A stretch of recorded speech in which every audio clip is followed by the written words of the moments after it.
Hello everyone. Gandhi's Harijan Campaign and Thoughts on Caste. Determined to undo the divisive intentions of the government's divide and rule policy, Gandhi gave up all his other preoccupations and launched a whirlwind campaign against untouchability, first from jail and then after his release in August 1933 from outside jail. While in jail, he set up the All India Anti-Untouchability League in September 1932 and started the weekly Harijan in January 1933. After his release, he shifted to the Satyagraha ashram in Wardha as he had vowed in 1930 not to return to Sabarmati ashram unless Swaraj was won.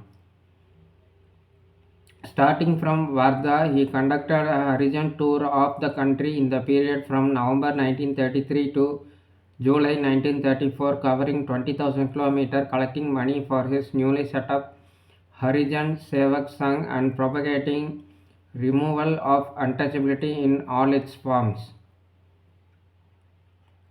He urged political workers to go to villages and work for social, economic, political, and cultural upliftment of the Harijans.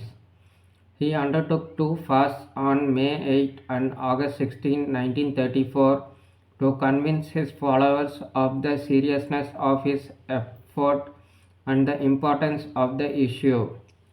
These fasts created consternation in nationalist ranks, throwing many into an emotional crisis. Throughout his campaign, Gandhi was attacked by orthodox and reactionary elements. These elements disrupted his meetings, held black flag demonstrations against him, and accused him of attacking Hinduism. They also offered support to the government against the Congress and the civil disobedience movement. The government obliged them by defeating the Temple Entry Bill in August 1934. Orthodox Hindu opinion in Bengal was against the acceptance of permanent caste Hindu minority status by the Pune Pact. Throughout his Harijan tour, social work, and fasts, Gandhi stressed on certain themes. He put forward a damning indictment of Hindu society for the kind of oppression practiced on Harijans. He called for total eradication of untouchability, symbolized by his plea to throw open temples to the untouchables. He stressed the need for caste Hindus to do penance for untold miseries inflicted on Harijans. For this reason, he was not hostile to his critics such as Ambedkar. He said Hinduism dies if untouchability lives. Untouchability has to die if Hinduism is to live. His entire campaign was based on principles of humanism and reason. He said that the Shastras do not sanction untouchability, and if they did, they should be ignored as it was against human dignity. Gandhi was not in favor of mixing up the issue of removal of untouchability with that of intercaste marriages and interdining because he felt that such restrictions existed among caste Hindus and among Harijans themselves, and because the All India campaign at the time was directed against disabilities specific to Harijans.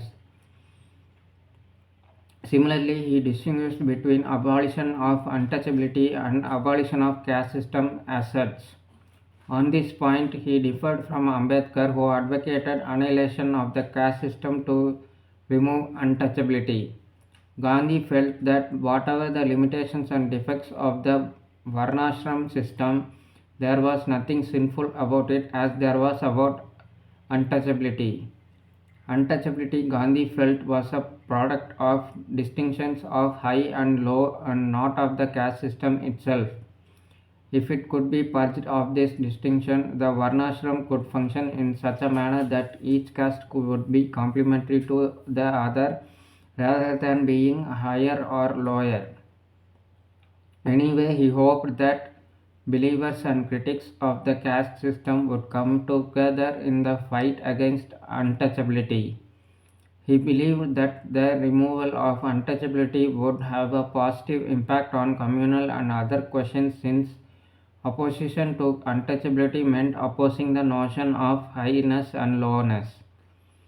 He was opposed to using compulsion against the Orthodox Hindus whom he called Sanatanis. They were to be won over by persuasion by appealing to their reason and their hearts. His fasts were aimed at inspiring friends and followers to redouble their work to abolish untouchability. Gandhi's Harijan Campaign included a program of internal reform by Harijans covering education, cleanliness, hygiene, giving up eating of beef and carrion, and consumption of liquor and removing untouchability among themselves. Impact of the campaign.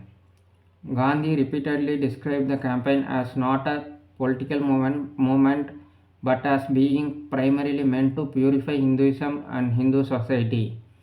Gradually, the campaign carried the message of nationalism to Harijans who also happened to be the agricultural laborers in most parts of the country, leading to their increasing participation in the national and peasant movements.